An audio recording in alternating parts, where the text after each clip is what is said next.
Welcome back. A local staging of Porgy and Bess brings talent that's graced stages from Carnegie Hall to Lincoln Center. Here to tell us about it is Kenneithia Mitchell, who plays the role of Bess. Good morning, Good Kenneithia. morning. Miguel Angel Vasquez, actor playing Crown. Good morning, Miguel. Good morning. And Patrice Pates? Pates. Sorry, Patrice Pates Eaton. She's the actor playing Maria. Thank you, Patrice, for being here as well. Thank you. All right. So, Kenneithia, you studied vocal performance at Juilliard. You are a Grammy Award-winning recording artist. What about this show? Have you performed in Porgy and Bess before, or is this the first time? I have performed in Porgy and Bess, but not as this role. Okay. So before I did Clara, Uh-huh. but it was over 20 years ago. Okay. And when I was asked to do this role, I knew I had a score, but I couldn't find it because it was a long time ago. So I had to buy another. You're playing So- Bess. Tell us a little bit about the character.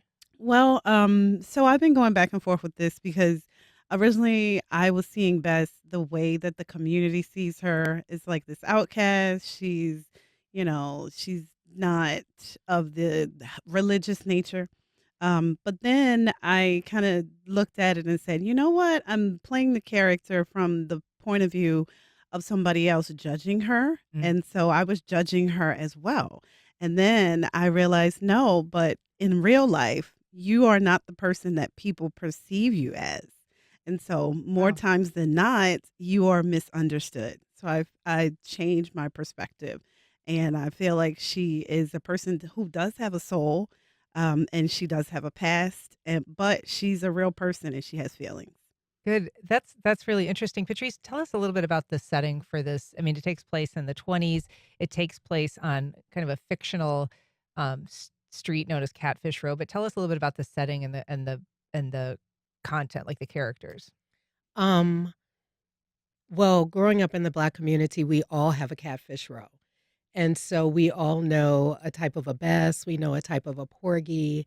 And in this community, everybody's in everybody's business, which is why Bess is so judged, because a lot of the people in past productions, we felt about Bess is that the characters had lived a type of life like Bess, and they have changed their lives, and that's why they're so judgmental of her.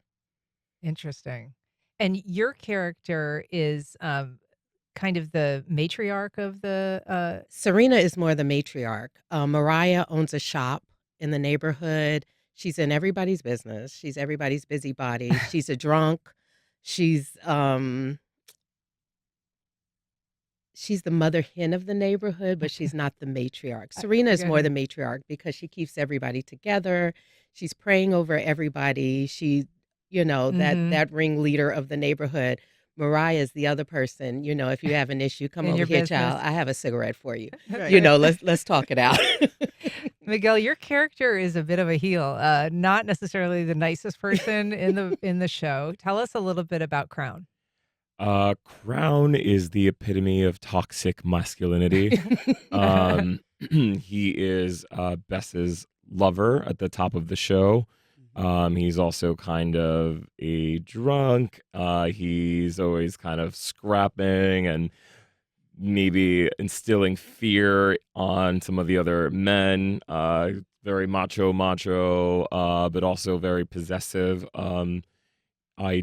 He does get in a fight while under the influence at the top of the show and kills another person, and then kind of has to kind of hide out.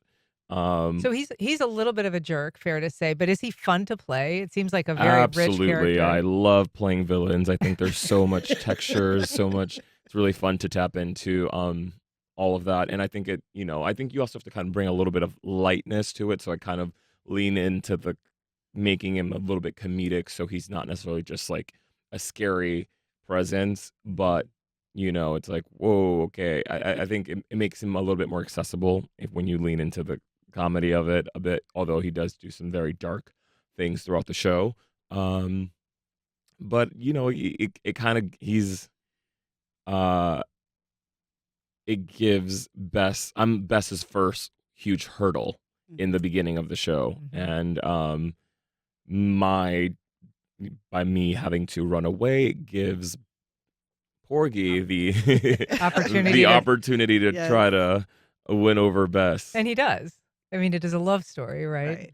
Right. It's George Gershwin's last show that he did for the musical stage, and it is a famous one.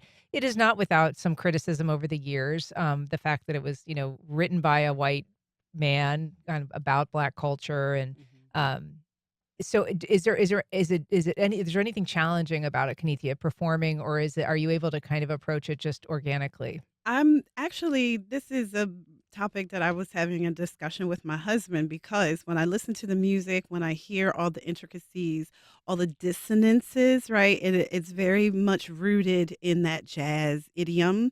But by the same token, when I hear arias like My Man's Gone Now and even Summertime, all of these things, they fit so appropriately, I feel like, in the African American.